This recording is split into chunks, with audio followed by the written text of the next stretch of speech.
Hapon, mga kababayan. Ngayon, ngayon,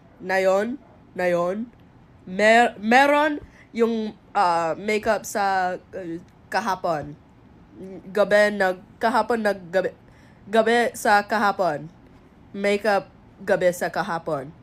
Kasi di ko hugas yung face ko.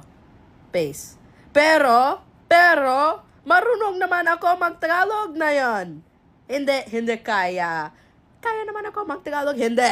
Marunong.